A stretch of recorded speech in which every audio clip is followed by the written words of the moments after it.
Եկեղեցու շուրջ ստեղծված իրավիճակի մասին ինչ է կատարվում։ Գիտեք, ես մարդեմ, որ համոզված է, առավել քան համոզված է, որ եկեղեցին այն միակ ինստիտուտն է մնացել, որը կարող է Հայաստանը հանել այս վիճակից, եւ դեռ շատ ավելի վաղ եմ ասել այդ մասին, խոսել այդ մասին, որ շատ վաղ պետք է սկսվեր, ոչ թե Նիկոլը պիտի սկսեր եկեղեցու դեմ, այլ մենք եկեղեցու շուրջ համախմբված պիտի պայքարեինք Նիկոլի դեմ։ Բայց էլի ուշ չէ, ես էլի համոզված եմ, որ մենք եկեղեցու շուրջ համախմբումով կարող ենք պայքարել այս չարիքի դեմ, որովհետեւ իրենք չարիք են ի վերջո։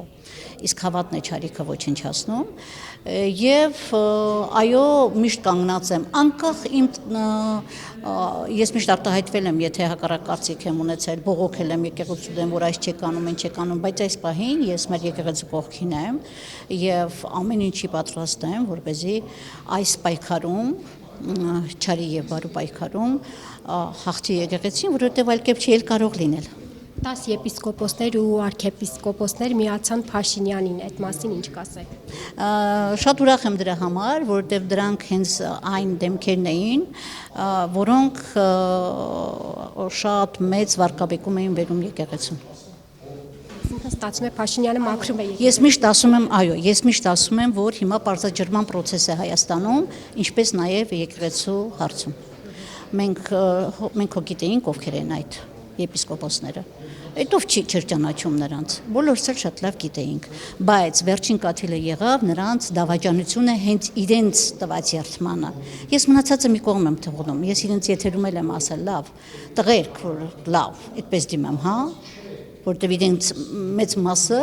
ավելի գողական պահվածքի տերեր, քան թե եկեղեցական, լավ գոնե ձեր երթմանը հավատարիմ մնայիք, էլի, այստեղ արդեն այլ խոսք չի կարող լինել, էլի։ Եվ այս եկեղեցականների դատերի մասին էլ մի քանի խոսք, քանի եպիսկոպոսներ դատապարտված են, հա, կալանավորված են։ Այն եպիսկոպոսները, որոնք սրբազանները, որոնք հիմա որոնց դեմ հիմա դատական գործընթաց է, ինձ նաև շատ հարազատ մարդիկ են։ Ես նրանց հետևորդներն եմ եղել, եւ Բագրատ Սրբազանի եւ Միքայել Սրբազանի, իսկ հերական նաև Արշակ Սրբազանի հետ ունեցել եմ շատ նաև գաղափարական կապեր շատ բախումներ նաև իրենք եղել են իմ հոգևոր ուսուցիչների դերում եւ ես համարում եմ որ դա պատահական չէ բոլորովին իրենց պայքարով իրենք ավելի սրբազանացան եւ այս ամենը նաև շատ դրական կողմեր ունի Բաժանորդագրվեք Արմատ մեդիայի ալիքներին YouTube-ում, Facebook-ում, Instagram-ում եւ Telegram-ում